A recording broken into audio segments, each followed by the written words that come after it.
संघर्ष से लिखी दास्तान मैंने कामयाबी की, संघर्ष से लिखी दास्तान मैंने कामयाबी की, साजिश से बुझ जाए हम वो चिराग नहीं।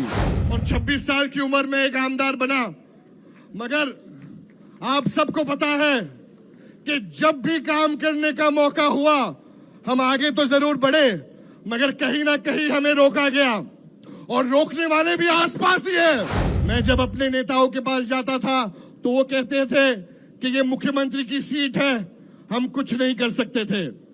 तभी दादा को जरूरत तो नहीं थी, पर वो फोन करते थे फाइनेंस मिनिस्टर होने के नाते, और तब भी मुझे वांद्रे पूर्व के लिए फंड मिलता था। बहुत सारी बातें चल रही है कि चुनाव आने वाला है, हम सबको पता है चुनाव आने वाला है।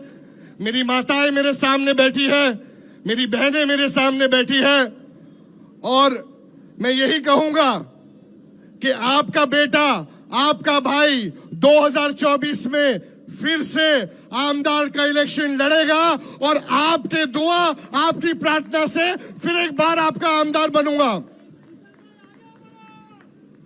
बहुत सारा काम करना बाकी है, और बहुत सारे लोगों ने काम करने में बहुत सारी बंदिशें डाली है। यहां मैं ज्यादा राजनीति की बातें तो नहीं करना चाहूंगा, बस आपके 2-4 मिनट लूंगा। दादा, शुरुआत में जब मैं महाराष्ट्र के सबसे कम उम्र का आमदार बना था, 26 साल में मुझे मेरे मतदाताओं ने मुझे एक मौका दिया।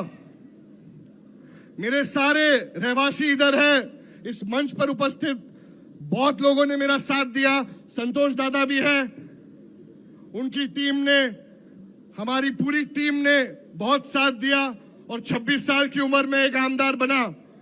मगर आप सबको पता है कि जब भी काम करने का मौका हुआ हम आगे तो जरूर बढ़े, मगर कहीं ना कहीं हमें रोका गया, और रोकने वाले भी आसपास ही है, रोकने वाले भी आसपास है।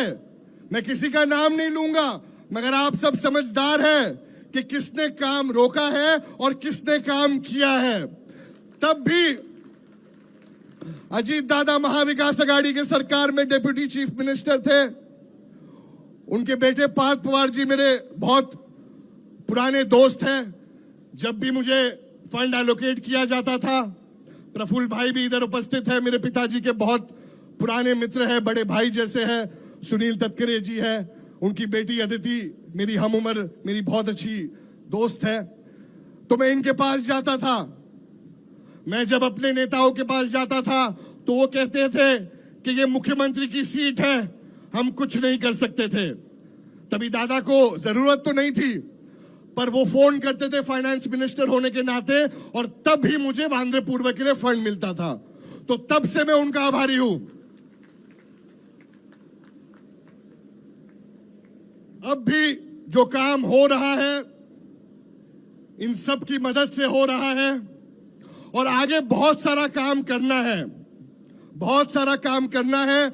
मैं हमेशा कहता हूं कि हमें सिर्फ काम करना है, हमें सिर झुकाकर काम करना है, मगर हमें कोई काम करने से रोके सो हम सिर उठा के जवाब देना भी जानते हैं। और कई लोग मुझे पूछ रहे हैं कि आगे का क्या प्लान है।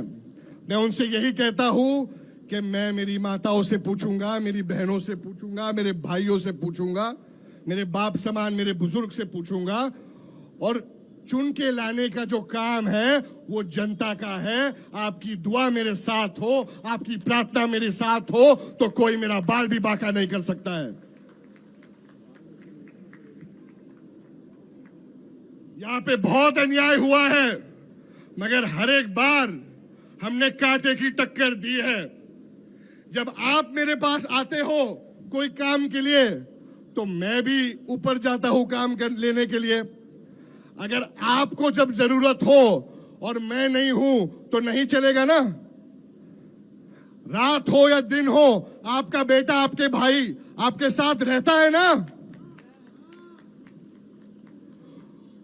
तो जब मुझे काम हो और मैं नेतागण के पास जो जाऊं और मुझे कहा जाए कि नहीं, ये मुख्यमंत्री जी की सीट है, हम कुछ नहीं कर सकते, तो कहीं ना कहीं बदलाव की जरूरत है। और वो बदलाव आज से शुरू होगा और आप सबके बीच से शुरू होगा।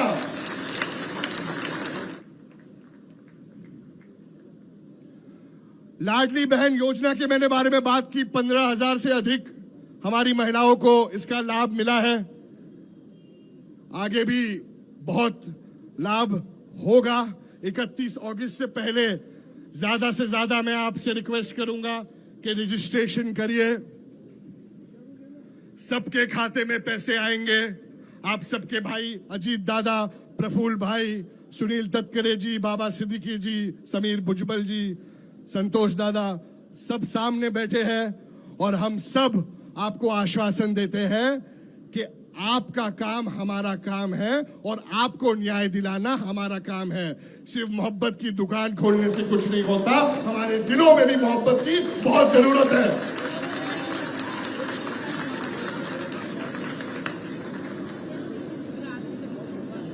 ज्यादा नहीं कहूंगा, हम सब उत्सुकता से रुके हैं अजीत दादा के लिए।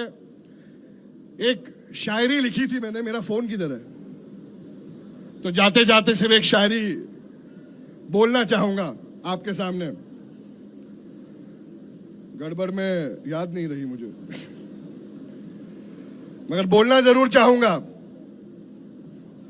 संघर्ष से लिखी दास्तान मैंने कामयाबी की, संघर्ष से लिखी दास्तान मैंने कामयाबी की, साजिश से बुझ जाए हम वो चिराग नहीं। जय हिंद, जय महाराष्ट्र, जय भीम, अल्लाह हाफिज।